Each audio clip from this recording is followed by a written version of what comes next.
6 மணி நேரம் பார்க்க வேண்டிய அந்த டிவிடியில் இருக்கிற விஷயத்தை இப்போ 6 நிமிஷத்தில் சொல்ல போகிறேன். இதை மட்டும் ஃபாலோ பண்ணால் போதும். சாப்பாடு. முதல் பாயிண்ட், சாப்பிட்றதுக்கு முன்னால் பிரார்த்தனை பண்ணிட்டு ஆரம்பிக்கணும். ரெண்டாவது பாயிண்ட்டு, பசி இருந்தால் மட்டும்தான் சாப்பிட்ணும். பசி இல்லாமல் சாப்பிட்டா விஷமாக மாறும். மூணாவது பாயிண்ட்டு, நம்ம சாப்பிட்ற சாப்பாட்டில் 6 சுவை இருக்கணும். இருந்தால் தான் ஜீரணம் ஒழுங்காக நடக்கும். நாலாவது பாயிண்ட்டு, நாக்கால் நல்லா ருசித்து சப்பையாக்கி சுவை அற்று போனதுக்கப்புறம் தான் முழுங்கணும். உணவை மெல்லும் பொழுது உதட்டை மூடி நல்லா கூழ் மாதிரி செஞ்சு உதட்டை பிரிக்காமல் மென்று தான் சாப்பிடணும். அஞ்சாவது பாயிண்ட்டு, சாப்பிடும்போது கவனத்தை சாப்பாட்டில் வச்சு கண்ணை மூடி, முடிஞ்சா கண்ணை மூடி கவனத்தை சாப்பாட்டில் வச்சு உதட்டை மூடி நல்லா மென்று கூழ் மாதிரி செஞ்சு சாப்பிட்டுக்குங்க. ஆறாவது பாயிண்ட்டு, சாப்பிட்றதுக்கு அரை மணி நேரம் முன்னால் தண்ணி குடிக்கக்கூடாது. சாப்பிடும் பொழுதும் தண்ணி குடிக்கக்கூடாது. சாப்பிட்டு முடித்து ஒரு அரை மணி நேரம் தண்ணி குடிக்கக்கூடாது. ஏழாவது பாயிண்ட்டு, ஒருவேளை இந்த 1.5 மணி நேரத்தில் தண்ணி தாகம் எடுத்துச்சுன்னா கொஞ்சமாக அளவாக, நீங்கள் குடிக்கிற அளவு இறைப்பையில் இருக்கிற ஆசிடை அவிக்காத அளவுக்கு கொஞ்சமாக குடிச்சிக்கலாம். இந்த மாதிரி கை வச்சு 3 தடவை உறிஞ்சி குடிச்சிக்கலாம், இல்லை ஒரு 1/4 டம்ளர் குடிச்சிக்கலாம். எட்டாவது பாயிண்ட்டு, குளிச்சா 3/4 மணி நேரத்துக்கு அப்புறம் தான் சாப்பிடணும். சாப்பிட்டா 2.5 மணி நேரத்துக்கு அப்புறம் தான் குளிக்கணும். 9வது பாயிண்ட்டு, சாப்பிட்றதுக்கு முன்னால் முகம் கை கால் கழுவிட்டு சாப்பிடணும். அப்போது சாப்பாடு நல்லா ஜீரணமாகும். 10வது பாயிண்ட்டு, டிவி பார்த்துட்டு சாப்பிடக்கூடாது. 11வது பாயிண்ட்டு, சாப்பிடும் பொழுது பேசக்கூடாது. 12, காலை தொங்க போட்டு உட்காந்து சாப்பிடக்கூடாது. சமணங்கால் போட்டு உட்காந்து தான் சாப்பிட்ணும். டைனிங் டேபிளில் உட்காந்துக்குங்க, சமணங்கால் போட்டு உட்காந்துக்குங்க. 13வது பாயிண்ட்டு, அம்மாக்கள் தன் குழந்தையோட உட்காந்து சாப்பிடக்கூடாது. அவங்களுக்கு பரிமாறிட்டு தனியாக உட்காந்து சாப்பிட்டுக்குங்க. 14வது பாயிண்ட்டு, சாப்பிடும் பொழுது புஸ்தகம் படிக்கக்கூடாது. 15, முதல் ஏப்பம் வந்ததுன்னா சாப்பாட்டை நிறுத்திடுங்க, போதும். தேவைப்பட்ட ஆசைக்காகவும் அடுத்த நேரம் சாப்பிட்ற டைமுக்கு தகுந்த மாதிரி கொஞ்சம் அதிகமாக சாப்பிட்டுக்கலாம். முடிஞ்ச வரைக்கும் முதல் ஏப்பத்தை நிறுத்துறது நல்லது.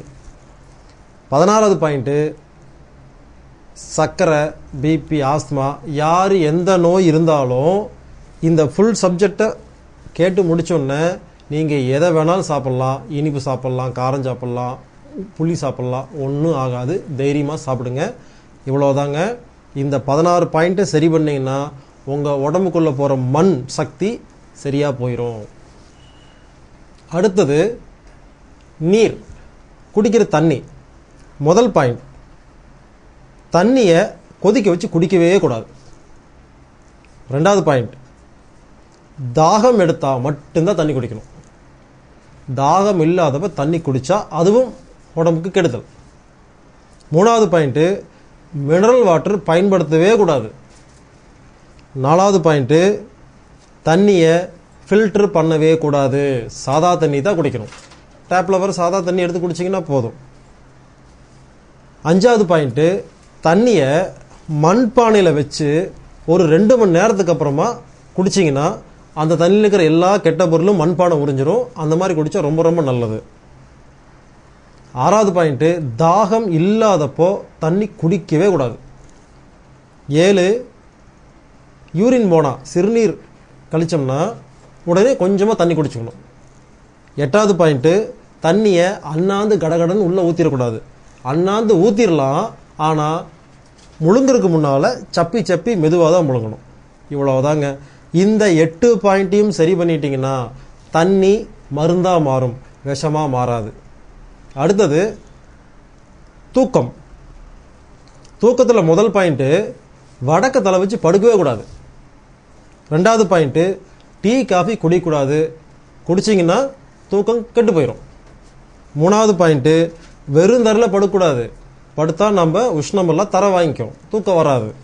4வது பாயிண்ட்டு, உடம்புல உழைப்பு இருக்கிறவங்களுக்கு தூக்கம் அதிகமாக தேவைப்படும். மனசும் புத்திக்கும் வேலை கொடுத்தவங்களுக்கு தூக்கம் தேவைப்படாது. அதனால் ரொம்ப கஷ்டப்பட வேண்டாம். 8 மணி நேரம் படுங்க. 8 மணி நேரத்தில் எவ்வளோ நேரம் தூங்குறீங்களோ உடம்புக்கிட்ட விட்டுருங்க. மற்ற நேரம் ஓய்வெடுங்க. ஓய்வுக்கும் தூக்கத்துக்கும் உள்ள வித்தியாசத்தை புரிஞ்சுக்குங்க. உடம்புக்கு வேலை கொடுத்தாதான் தூக்கம் வரும். மனசுக்கும் புத்திக்கும் வேலை கொடுத்தா தூக்கம் வராது. ஓய்வு தான் தேவை. அடுத்தது 7வது பாயிண்ட்டு, நைட்டு படுக்கிறதுக்கு முன்னால் பல்லு விளக்கிட்டு படுத்தா நல்லா தூக்கம் வரும். ஒரு டிப்ஸ். 8வது பாயிண்ட்டு, தாடை கீழே பாருங்கள், இந்த 3 விரலை வச்சு சுண்டு விரலையும் தடவி கொடுத்தீங்கன்னா தூக்கம் வரும். இது ஒரு பாயிண்ட். 9வது பாயிண்ட்டு, உச்சந்தலை இருக்கு இல்லைங்களா, அதுலேருந்து பின்னால் ஒரு 2 இன்ச்சு போய் தடவி கொடுத்தீங்கன்னா சுளிக்கும். உச்சந்தலைக்கு நடுவில் தடவி கொடுத்தீங்கன்னா தூக்கம் வரும். இது 9வது பாயிண்ட். அவ்வளோதாங்க. தூக்கம் மொத்தம் 9 பாயிண்ட். இதை சரி பண்ணிட்டீங்கன்னா தூக்கம் சரியாயிரும். அடுத்தது காற்று. காற்றில் பெருசாக ஒன்றும் இல்லைங்க. இந்த ஆல் அவுட்டு, குட் நைட்டு, கொசு வெத்தி, இந்த மாதிரி கொசுக்கு பயந்து நம்ம பயன்படுத்துகிற எல்லா விஷயத்தையும் முதல்ல பயன்படுத்தாதீங்க. அவ்வளோ விஷமும் 10 மணி நேரம் உடம்புக்குள்ளே போய் எல்லா நோயும் உண்டு பண்ணும். அதனால் ஆல் அவுட், குட் நைட், கொசு வெத்தி போன்ற கொசுக்கு சாகடிக்கிறதுக்காக பயன்படுத்துகிற எந்த ஒரு பொருளையும் பயன்படுத்தாதீங்க. 2வது, 24 மணி நேரமும் நாம் இருக்கிற ஆஃபீஸு, பெட்ரூமு, பாத்ரூம் எங்கிருந்தாலும் காத்தோட்டமாக இருக்கணும். நல்ல காற்று உள்ளே வந்து கெட்ட காற்று வெளியே போகிறதுக்கான காத்தோட்ட வசதி இருந்தால் போதுங்க. காற்றுல பொறுத்த வரைக்கும் நீங்கள் ஒன்றும் நல்ல காற்றை ஒன்றும் உருவாக்க வேண்டாம். அந்த ரூம்குள்ளே நல்ல காற்று கொடுத்தாவே உங்கள் உடம்பு அந்த நல்ல காற்றுல இருக்கிற நல்ல சக்தியை எடுத்துக்கும். அதனால் காற்றுல 2 பாயிண்ட் தான். உழைப்பு. அடுத்த பாயிண்ட் உழைப்பு. உழைப்பை பொறுத்த வரைக்கும் பசித்தா மட்டும்தான் சாப்பிட்ணும். ஏன்னா நீங்கள் எவ்வளோ உழைக்கிறீங்க, எவ்வளோ பசிக்கும் அப்படிங்கிறது பசி மட்டும் தான் கண்டுபிடிக்கும். நீங்கள் அதிகமாக உழைக்கிறவங்க அதிகமாக சாப்பிட்ணும், கம்மியாக சாப்பிட்ணுங்கிறத கண்டுபிடிக்க முடியாது. எவ்வளோ கலோரியெல்லாம் உங்களுக்கு கண்டுபிடிக்க முடியாது. அதனால் ரொம்ப சிம்பிளாக ஐடியா என்ன பண்ணிக்கங்க, பசி எடுத்தால் மட்டும் சாப்பிடுங்க. வேலை முடிஞ்சதா, உழைப்புக்கேற்ற உணவு, உணவுக்கேற்ற உழைப்பு வந்துருங்களா, பசி எடுத்தால் சாப்பிடுங்க. 2வது பாயிண்ட்டு, ஏசியை 37 டிகிரியில் தான் வைக்கணும். அதுக்கு மேலே வச்சாலும் நோய், கீழே வச்சாலும் நோய். 3வது பாயிண்ட்டு, உணவுக்கேற்ற உழைப்பு, உழைப்புக்கேற்ற உணவு வேண்டது எப்படிங்கிறத நம்ம பார்த்துட்டோம். 4வது பாயிண்ட்டு, நம்ம உடம்புல இருக்கிற எல்லா இணைப்புகளுக்கும் வேலை கொடுக்குற மாதிரி தினமும் ஏதாவது ஒரு பயிற்சி செஞ்சிடணும். 5வது பாயிண்ட்டு, ரத்தம் ஓடுறதுக்கு நம்ம உடம்புல இருதயம் இருக்குது.